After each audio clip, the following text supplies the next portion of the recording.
নমস্কাৰ এটি বিশেষ বাতৰি লৈ নিউজ নাওৰ ষ্টুডিঅ'ত মই মকিবুল হুছেইন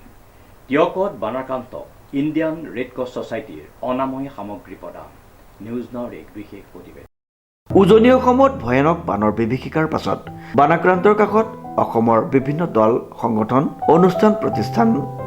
ব্যক্তি বিশেষে আগবাঢ়ি আহিছে সহায়ৰ হাত আগবঢ়াৰ উদ্দেশ্যে নৱগঠিত মৰিনী সমষ্টিৰ টিয়ক কাৱৈমাৰী অঞ্চলত ইণ্ডিয়ান ৰেড ক্ৰছ ছ'চাইটিয়ে